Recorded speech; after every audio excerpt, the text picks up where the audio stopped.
पुन्हा राजकीय भूकंप. राष्ट्रवादीच्या होम ग्राउंडवर भगवा फडकला.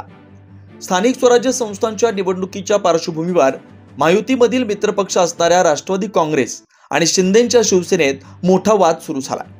अशातच भाजपने देखील ऑपरेशन लोटस म्हणत शिवसेनेला धक्क्यावर धक्के देण्याची कुरघोडी केली. यामुळे नुकताच झालेल्या कॅबिनेटवर शिवसेनेनं बहिष्कार टाकत खळबळ उडवून दिली. अशातच उपमुख्यमंत्री एकनाथ शिंदे आज दिल्लीला रवाना झाले. यावरून सध्या राज्यात एकच चर्चा सुरू असतानाच त्यांचेच मंत्री भरत गोगावले यांनी पुन्हा एकदा राष्ट्रवादीला जोरदार धक्का देत प्रदेशाध्यक्ष सुनील तटकरे यांच्यावर कुरघोडी केली आहे.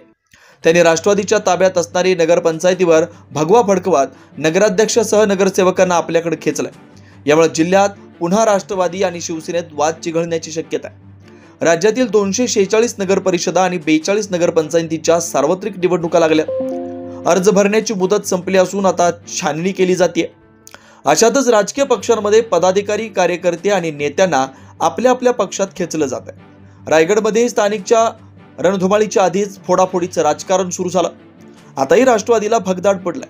अजित पवार यांच्या राष्ट्रवादीचे प्रदेशाध्यक्ष तथा खासदार सुनील तटकरे आणि मंत्री आदिती तटकरे यांच्या मतदारसंघातच राष्ट्रवादी काँग्रेसला भगदाड पडल्याचं समोर येत आहे. इथं त्यांचे कट्टर विरोधक असणारे शिंदेंच्या शिवसेनेचे नेते मंत्री भरत गोगावले यांनी मोठा पक्षप्रवेश घडवून आणलाय. सुनील तटकरे यांना मंत्री भरत गोगावले यांनी मोठा धक्का देत म्हसळा नगरपंचायतीत राजकारण फिरवलंय. नगराध्यक्षांसह 9 नगरसेवकांचा शिवसेनेत प्रवेश घडवून आणला. यामुळे राष्ट्रवादीच्या ताब्यात असणाऱ्या म्हसळा नगरपंचायतीवर आता भगवा फडकलाय. यावरूनच महायुतीत नाराजी नाट्य रंगलाय. म्हसळा नगरपंचायतीच्या नगराध्यक्षा फरीन बशारत यांच्यासह 9 नगरसेवकांनी उपमुख्यमंत्री एकनाथ शिंदे आणि मंत्री उदय सामंत आणि भरत गोगावले यांच्या उपस्थितीत मुंबई इथं शिवसेनेत प्रवेश केला. म्हसळा हा राष्ट्रवादीचा आणि सुनील तटकरे यांचा बालेकिल्ला मानला जातो. याच मतदारसंघातून पूर्वी सुनील तटकरे विधानसभेची निवडणूक लढवलेली होती, तर आदिती तटकरे 2 टर्म निवडणुका जिंकल्या.